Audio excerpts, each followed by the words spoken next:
ആദ്യമായിട്ടാണ് 2-3 ദിവസത്തെ cake order cancel ചെയ്യേണ്ടി വന്നത്. നല്ല മഴയും കാറ്റും ഒക്കെ ആയിട്ട് 3 ദിവസത്തോളം ഇവിടെ കറണ്ട് ഇല്ലായിരുന്നു. ഇങ്ങനെ ഇരിക്കുമ്പോഴാണ് അടിമാലിയിൽ നിന്നും ഒരു കേക്ക് ഓർഡർ വരുന്നത്. ഫേസ്ബുക്കിൽ നീ പങ്കുവെക്കുന്ന വീഡിയോ ഞാൻ കണ്ടു. എനിക്കും വേണം ഒരു ടെൻഡർ കോക്കനട്ട് കേക്ക് എന്നാണ് പറയുന്നത് തന്നെ. കേക്ക് ഡെലിവറി ചെയ്യാനായി എങ്ങനെ അടിമാലി വരെ പോകുമെന്ന് ആലോചിച്ച് നിൽക്കുമ്പോഴാണ് പറയുന്നത്, എനിക്ക് ഞാൻ ആരാണെന്ന് മനസ്സിലായോടി പെണ്ണെ, നിന്റെ മോളുടെ ടീച്ചറാണ് എന്ന് പറഞ്ഞപ്പോൾ തന്നെ എനിക്ക് ആളെ പിടികിട്ടി.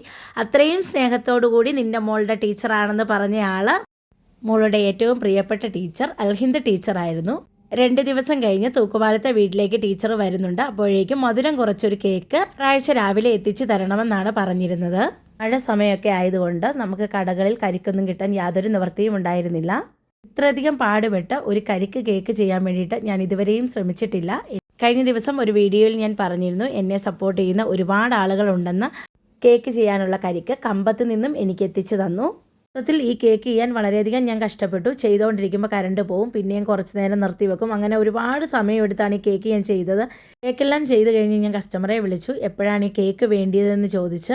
അപ്പോഴാണ് പറയുന്നത്, കാറ്റും മഴയും കാരണം വഴിയൊക്കെ ബ്ലോക്ക് ആയതിനാൽ അവരെത്തിയിട്ടില്ല. തലേ ദിവസം തന്നെ എത്താൻ കഴിയുകയില്ലെന്ന് മനസ്സിലായെങ്കിലും കേക്ക് ഓർഡർ ക്യാൻസൽ ചെയ്യാതിരുന്നതാണ് എന്ന് പറഞ്ഞു.